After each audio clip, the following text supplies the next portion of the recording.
Untuk kisah kali ini ada sebuah cerita yang ditulis oleh akun Twitter yang bernama @cerita_arwa. Dan untuk kisah yang akan saya bawakan kali ini yaitu sebuah cerita yang berjudul Pengakuan Sipir Nusa Kambangan. Sebelum kita masuk ke ceritanya, tekan dulu tombol like video ini dan jangan lupa tekan juga tombol subscribe channel ini dan nyalakan juga lonceng notifikasinya agar teman-teman tidak ketinggalan cerita-cerita baru dari channel ini. Dan bagi teman-teman yang ingin membaca langsung ceritanya, nanti silahkan saja kunjungi linknya yang nanti akan saya sertakan di kolom deskripsi. Dan jangan lupa follow juga akun Twitter penulis. Dan seperti apa untuk kisah kali ini? Langsung saja kita simak berikut ini.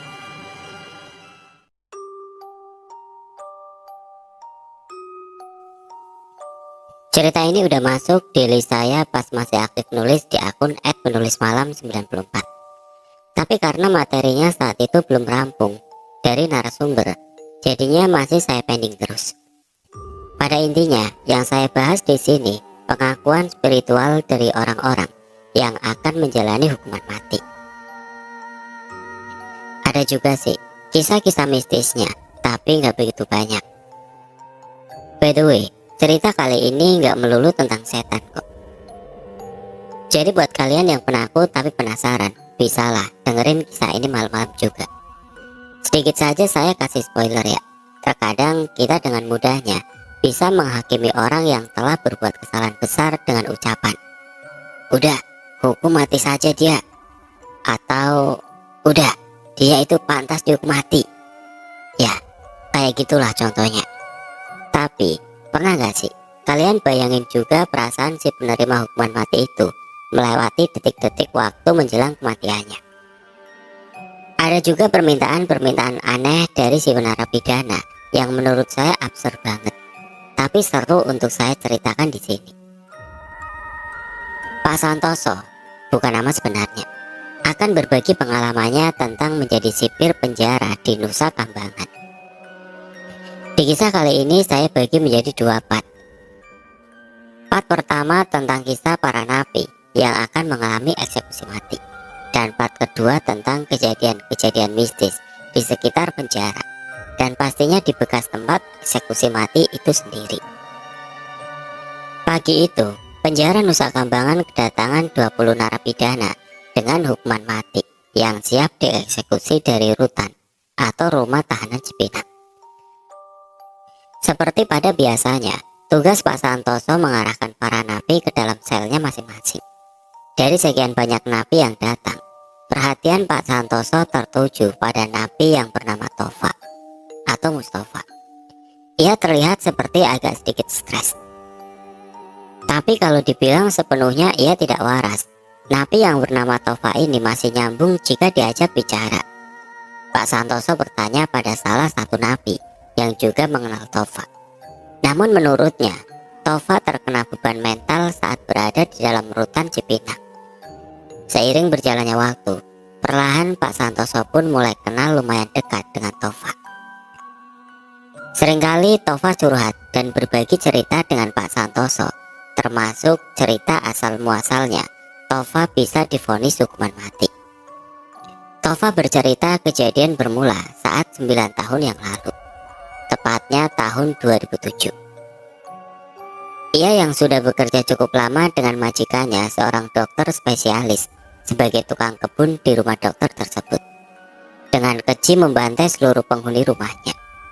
Motif pembunuhannya saat itu karena Tova bingung biaya untuk lahiran istrinya. Tova tiba-tiba meneteskan air mata mengingat segala kebaikan majikannya itu dulu. "Loh, kalau memang majikanmu itu baik, kok bisa kamu sampai dengan keji membantai seluruh isi penghuni rumahnya?" tanya Pak Santoso penasaran. "Iya betul Pak, makanya saya sampai hari ini selalu dan selalu saja diikuti rasa ketakutan dan bersalah yang tidak pernah hilang, karena kebaikan-kebaikan majikan saya dahulu selalu saja terbayang-bayang," jawab Tova sambil menangis sesekukan. Tova bercerita, sebenarnya sang majikan sudah seringkali memberikan bantuan material kepada Tova. Dari mulai biaya pengobatan ibunya, biaya pendidikan adiknya, Dan yang terakhir adalah biaya pernikahan dengan istrinya. Awalnya Tova hanya meminta untuk kasbon, tapi lagi-lagi sang majikan malah memberikan uang itu kepada Tova tanpa memotong gajinya. Terakhir kali, ia meminta bantuan biaya untuk kelahiran sang istri karena sang istri harus melahirkan secara cesar. Tapi entah mungkin saat itu Tova meminta tolong di saat yang kurang tepat. Si majikan malah agak membentaknya. "Kamu ini yang benar saja. Masa kamu sama sekali gak nyimpan uang buat biaya lahiran istrimu? Kamu kan di sini saya gaji penuh, makan pun saya kasih. Masa sih ini itu kamu selalu gak ada uang? Emang saya ini bapak moyangmu?" Ucapan itu sontak membuat Tova menjadi sakit hati. Di sisi lain ia pun bingung bagaimana caranya mencari uang cepat untuk biaya rumah sakit istrinya itu. Dalam lamunan Mustafa muncul niat iblis untuk merampok rumah majikannya tersebut saat malam hari. Ia tahu benar seluk-beluk di dalam rumah majikannya itu dan mulai mengatur siasat untuk melakukan perampokan. Tiba di malam hari, saat semua penghuni rumah majikannya itu tertidur, Tova mengendap-endap ke arah kamar utama untuk merampas perhiasan dan uang tunai yang disimpan di dalam laci. Begitu Tova sudah berhasil menggasak semua perhiasan dan uang tunai di kamar utama, ia mendatangi kamar kedua sang anak majikan. Tova lalu kembali melancarkan aksinya. Dan saat Tova melihat anak gadis majikannya sedang tertidur, seketika birahi Tova muncul. Dengan beringas Tova menyetubuhi sang anak majikan itu. Dan saat si anak terbangun, Tova yang panik segera menebaskan parang tepat di leher anak majikan itu sampai hampir terputus. Adik perempuannya yang juga ikut terbangun tidak luput dari tebasan parang Tova. Tova semakin panik manakala ia melihat kini sang majikan dan istrinya berada di depan matanya. Mau tidak mau ia pun langsung menebaskan parang berkali-kali ke tubuh majikan perempuannya sampai tergeletak tidak bernyawa. Dan sang dokter yang terakhir ia bunuh sempat memohon-mohon ampun. Tapi karena matanya sudah dibutakan oleh amarah dan dendam, ia pun langsung menusuk dan mencabik-cabik bagian perut dan bagian dada sang dokter, sampai usus dan organ-organ dalam dokter itu terburai dengan parah. Tova mengaku saat itu ia merasa sangat kesetanan. Belum berakhir sampai di situ saja. Tova mendatangi kamar ART si majikan di lantai 1. Begitu pintu kamar dibuka, tanpa basa-basi, Tova kembali membacok kepala si ART berkali-kali dengan isi kepala yang sampai ikut keluar dan darah yang menyembur ke dinding kamar. Tova mengaku ia melihat si ART sempat menggelepar seperti ayam disembelih dengan mata yang melotot keluar dan kepala hampir terbelah. Sesudah ia melancarkan aksi kejinya, Tova menjalankan kehidupan seperti biasa. Ia mendatangi rumah korban di pagi hari untuk bersih-bersih kebun dan bekerja. Tapi saat ia baru datang, rumah majikannya itu telah dikelilingi oleh warga dan juga sudah diberi pembatas kuning oleh pihak kepolisian. Amar, si sopir dokter yang pertama menjadi saksi penemuan korban, berkata, jika pagi itu ia yang memang biasanya sudah datang terlebih dahulu daripada Tova, langsung mengambil kunci mobil di dalam rumah untuk memanasi mesin mobil sebelum ia mengantar ke sekolah anak majikannya. Tapi saat Amar mengetuk-ngetuk pintu rumah, tidak ada satupun yang membukakan pintu. Amar mencoba menelpon ke HP majikannya, tapi semuanya tidak aktif. Begitupun dengan Mbak Ngarti si ART. Karena lama Amar menunggu sambil mengetuk-ngetuk tapi tidak ada jawaban, Amar langsung berusaha naik tembok belakang rumah. Dan betapa terkejutnya Amar, di dalam rumah itu sudah tercium anyir darah dan bau menyengat, serta banyak sekali ceceran darah di lantai. Setelah Amar selidiki, ternyata satu keluarga majikan beserta ART-nya sudah tewas dengan mengenaskan. Mendengar pengakuan Amar, Tova sama sekali tidak bergeming dan malah menunjukkan ekspresi wajah yang ikut terguncang. Bahkan Tova sempat menangis seakan-akan tidak percaya majikannya itu telah tewas mengenaskan. Polisi segera melakukan penyelidikan terhadap Amar dan juga Tova terlebih dahulu. Tapi saat itu, mereka berdua sama-sama mempunyai alibi kuat, yang mana sempat mengecoh pihak kepolisian. Setelah memakan waktu tidak sampai 1 minggu, barulah pihak kepolisian menemukan titik terang dari kasus mengenaskan tersebut. Tova sudah tidak bisa berkelit lagi, manakala polisi menunjukkan banyak bukti dugaan yang menyeret Tova menjadi tersangka. Proses persidangan berlalu begitu cepat, karena memang Tova tidak didampingi oleh pihak pengacara. Ia hanya bisa pasrah saat hakim mengetuk palu vonis hukuman mati. Di dalam penjara, Tova bertubi-tubi dihajar habis-habisan oleh pihak kepolisian. Bahkan, mohon maaf, hampir setiap malam, kemaluan Tova sengaja diolesi balsem oleh para napi lainnya yang ikut kesal dengan kasus Tova. Selama berbulan-bulan, Tova menjadi rundungan dalam sel, yang menjadikan ia menjadi agak sedikit sakit mental. Tova selalu meminta agar hukuman matinya dipercepat saja, tapi kemauan itu tidak juga dilaksanakan. Baik, teman-teman, kalau vonis hukuman mati itu nggak langsung dieksekusi ya, bisa nunggu bertahun-tahun atau sampai 15 tahun baru dieksekusi. Kalau ada yang penasaran kok bisa lama ditunda, katanya sih anggaran biaya untuk hukuman mati itu mahal, tapi wallahu alam. Di dalam rutan, Tova masih selalu dihantui perasaan bersalahnya. Ia seringkali bermimpi didatangi oleh almarhum keluarga sang majikan yang meminta Tova ikut mati bersamanya. Tova pun mengaku ia sering didatangi penampakan menyeramkan yang mengaku arwah penasaran dari arwah korban pembunuhan.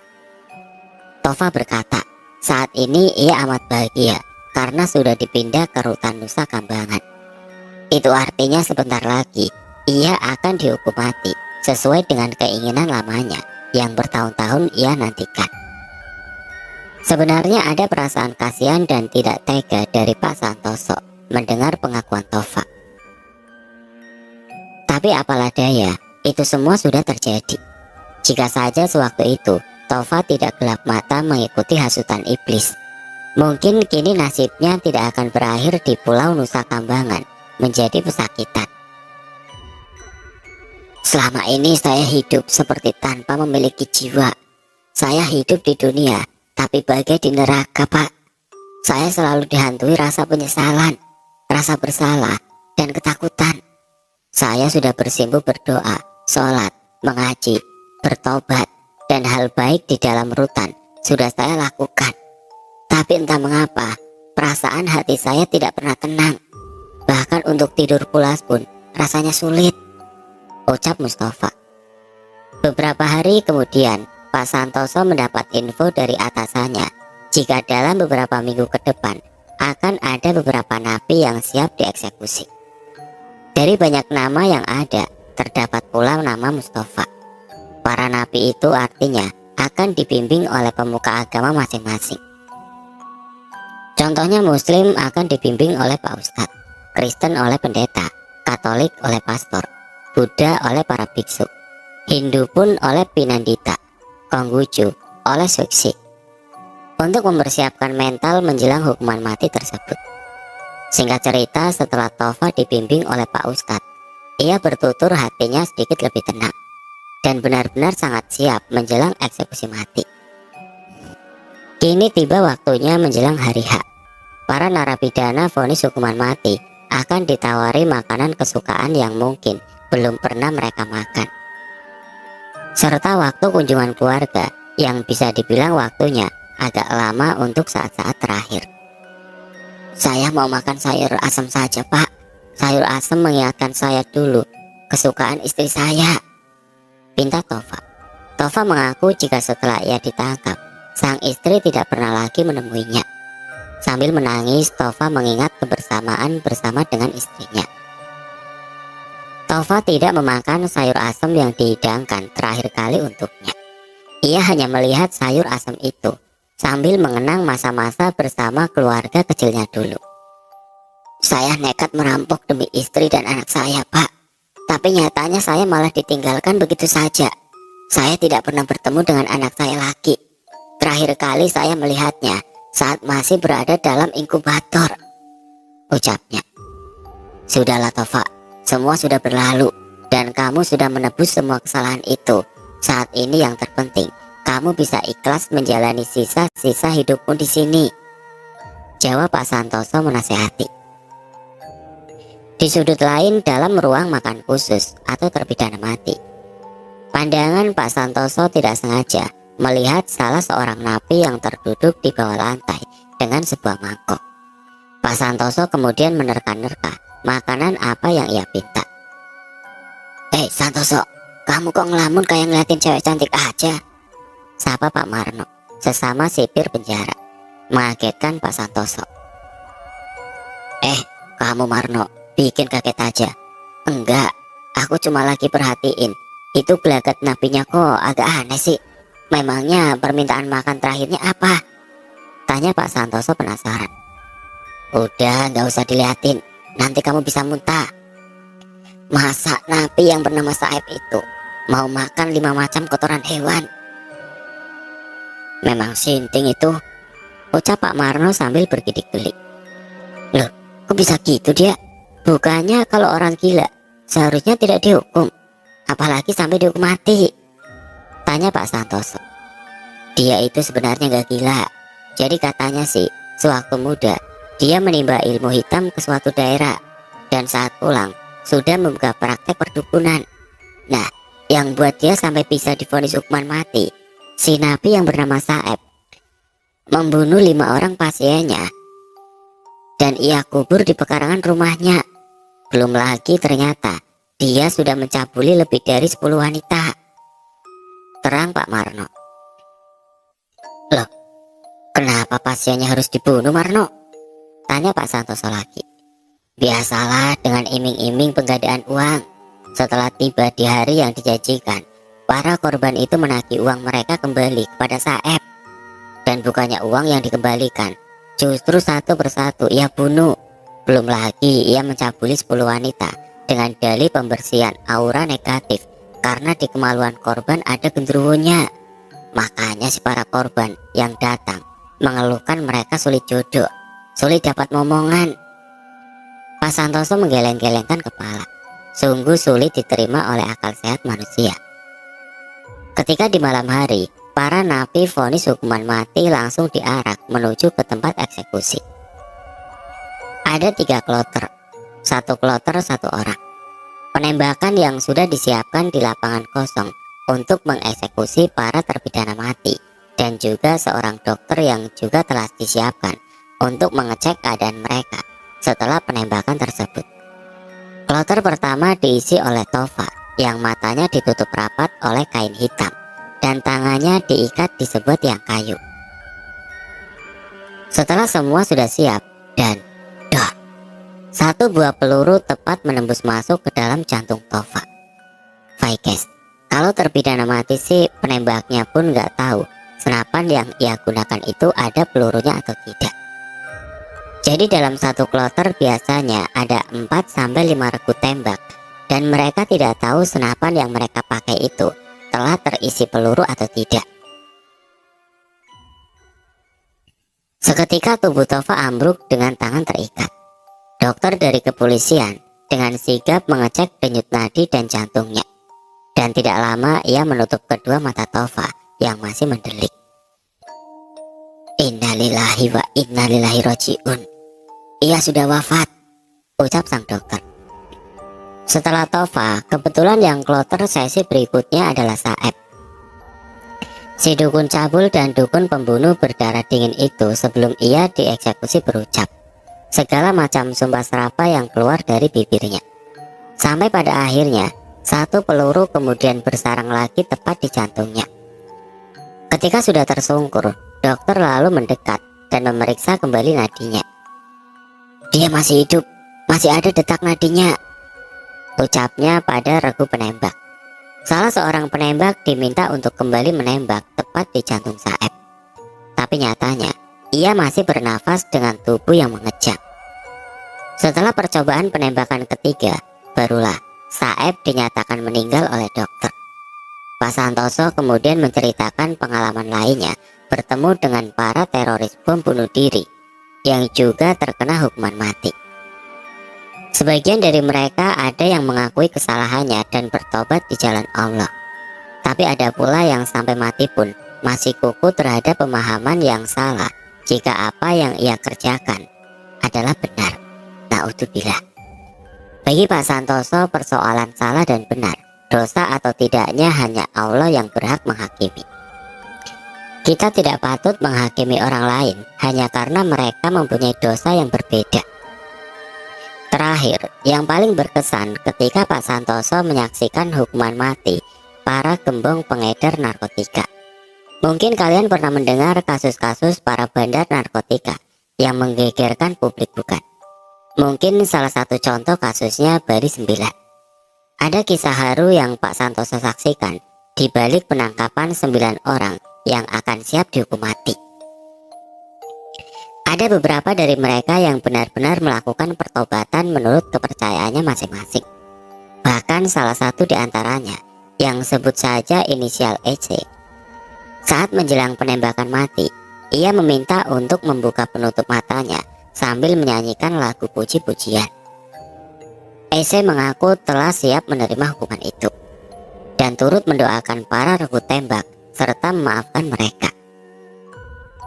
Di luar kasus dari Bali 9, ada pula kasus narkoba terpidana mati yang mencitrakan sosok religius menjelang kematiannya. Tapi saat masih dalam sel, sempat tertangkap masih melakukan jaringan jual beli barang haram tersebut dari dalam jeruji besi.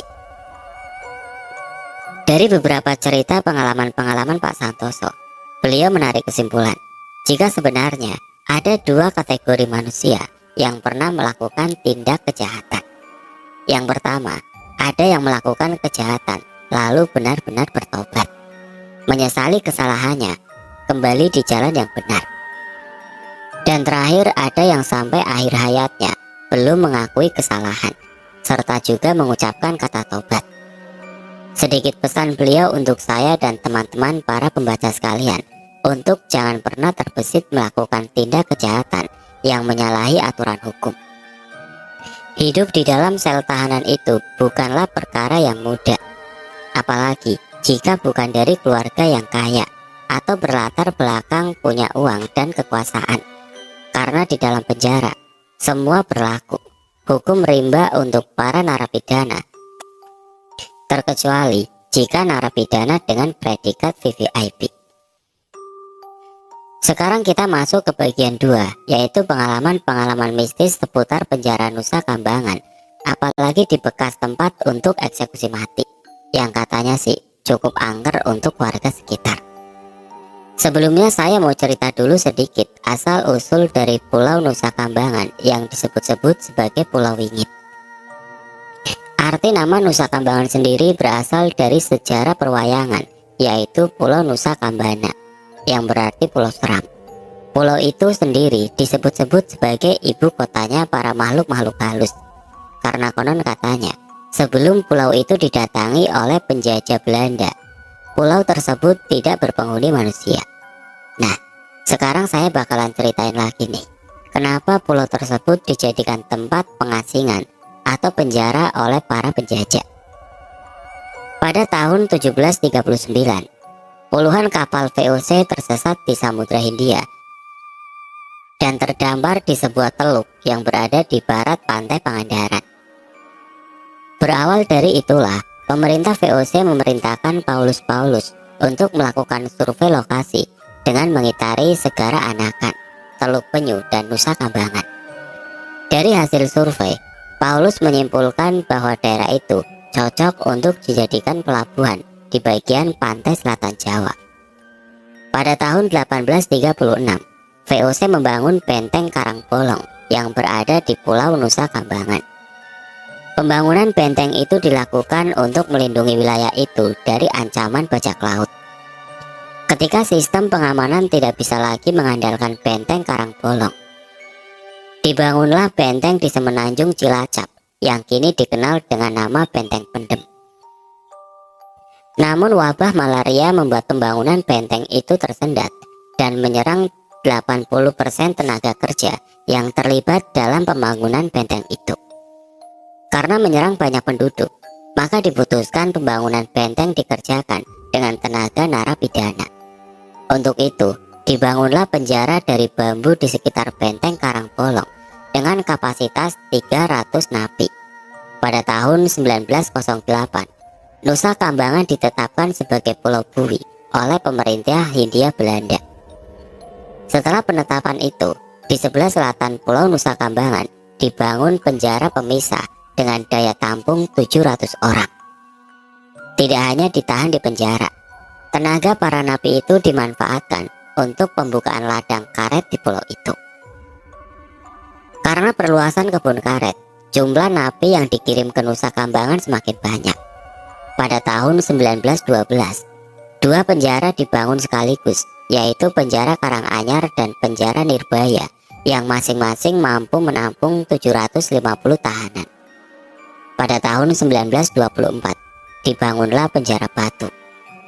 Pada tahun 1927, dibangun penjara Besi dan dilanjut penjara Gliker dan penjara Karangtengah pada tahun 1928. Penjara terakhir yang dibangun pemerintah Hindia Belanda adalah penjara Limus Buntu pada tahun 1935. Kini, penjara Nusa Kambangan tidak hanya menjadi tempat mendekam tahanan, melainkan jadi tempat eksekusi mati narapidana kelas kakap. Pelaku bom Bali Amrosi dan Muklas dieksekusi di sana. Begitu pula dengan gembong narkotika Balinen asal Australia.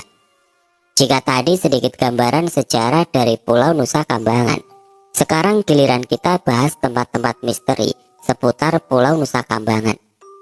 Dari banyaknya spot eksekusi mati di pulau ini, Bukit Nirbaya adalah tempat yang paling banyak menyaksikan matinya para narapidana. Karena banyaknya nyawa yang melayang di tempat ini, para warga sekitar sering mendengar suara misterius yang diasumsikan datang dari para arwah yang tidak tenang. Selain itu, bukit tidak berpenghuni ini juga gelap gulita dan ditutup oleh flora dan fauna liar yang menambah kesan angker. Selain Bukit Nirbaya, Jalan Palanuan ini juga sering dijadikan tempat eksekusi tembak narapidana yang dihukum mati. Ngerinya, tempat ini juga datang dari jalan yang berkelok tajam dan minim penerangan. Konon karena banyaknya nyawa yang hilang di tempat ini, Jalan Panalukan menjadi salah satu spot rawan kecelakaan. Selain karena alam yang tidak bersahabat, kecelakaan juga sering terjadi akibat gangguan makhluk astral yang berada di jalan ini. Lalu ada lagi 3 km dari pos polisi, ada sebuah pertigaan yang memiliki sebuah pohon Kamboja. Pohon ini dipercaya angker karena selalu gundul dan tidak berdaun, bahkan berbunga. Gundulnya pohon ini dipercaya karena banyaknya kumpulan kuntilanak tidak terhitung jumlahnya yang menduduki dan meninggali pohon ini, sehingga daerah sekitar pohon ini selalu gersang. Selain tempat yang angker di atas tadi, penampakan satu sosok kakek-kakek juga sering terlihat di pulau yang dijuluki Alcatraz Indonesia ini. Mbah Syukur adalah sosok hantu tanpa kepala yang sering berjalan tidak tentu arah mengitari penjara Nusa Kambangan. Kabarnya, Mbah Syukur dulunya adalah seorang narapidana yang dieksekusi tembak kemudian dipenggal. Mbah Syukur sering muncul di tanggal eksekusinya untuk memperingati hari kematiannya. Dan penampakan terakhir yang banyak orang lihat secara kasat mata adalah sosok noni Belanda cantik dengan memakai baju gaun khas negara kincir angin tersebut, sering berjalan di sekitar lapas penjara. Noni itu pun senang mengganggu para petugas sipir dengan menggodanya, termasuk Pak Santoso yang kerap kali didatangi oleh noni-noni Belanda. Jika noni itu didekati, ia akan tiba-tiba menghilang menembus tembok. Dan jika pura-pura tidak melihat si noni Belanda itu, seperti sengaja menampakkan diri dengan menari-nari dan bersenandung di hadapan Pak Santoso. Oh ya, fakta terakhir menurut pengakuan Pak Santoso, tahun 2000 lalu, 2 kontainer berisi ular kobra sengaja dibuang di Nusa Kambangan. Hal tersebut digunakan untuk mensterilkan wilayah Pulau Nusa Kambangan agar tidak sembarangan orang bisa keluar masuk di Pulau Bui itu. Di sisi lain, hal tersebut dilakukan untuk menjaga keamanan agar narapidana tidak berusaha kabur dari penjara Nusa Kambangan.